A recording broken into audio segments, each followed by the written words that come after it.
Hi, I'm James Trood and this is ACM.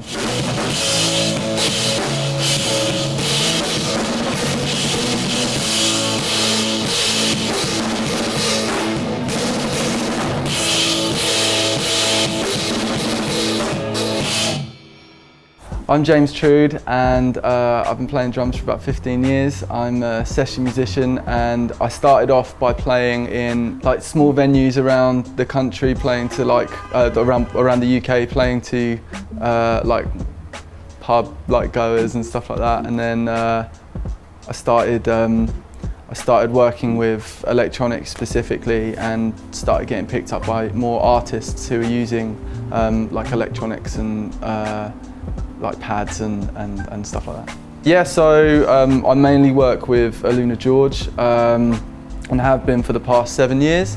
And then I've been working with a guy called Ben Khan. Yeah, that's pretty much been it so far, but Aluna's been keeping me fairly busy since she started, which is great.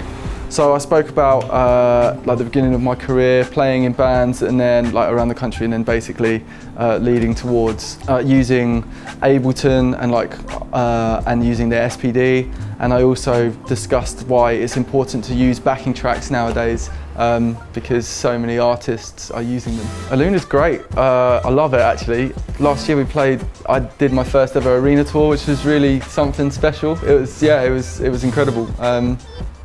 I love working with those guys because it was something that in the beginning I was just completely out of my comfort zone, and then I like had a real passion for playing that sort of music, and yeah, it's great. I love it. Actually, quite interestingly, I started touring in like that technical sort of mathy rock band with George, who is the producer of Aluna George.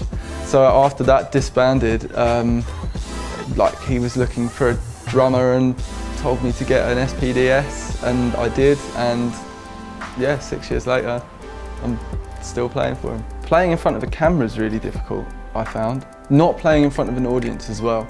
Like it's really difficult. I get more nervous playing to just like a couple of people with like big cameras. So I guess like practicing in front of a camera probably helps out, because you're not sort of like suddenly seeing this lens and expected to play. Quite nerve-wracking, but you get such a buzz after you play as well. Like it's great. It's not as great as like playing live, but it's pretty close. I would consider it very important. The kind of state of music at the moment is all electronic. There's a lot of things going on, especially like the grime scene and things like that. It's all like 808s and stuff like that. I would recommend buying an SPD-SX or something along those lines, even if you're not a drummer, because it's such a great tool. You can load up anything on there. That's the thing. Like you can have a string section, or you can have keys or something like that. And like in today's music, you're kind of expected to know how to use that, like know how to use like electronics. And I would recommend getting Ableton as well, because it's genius. It's just really good software, and you're able to adapt it to what you need it to be.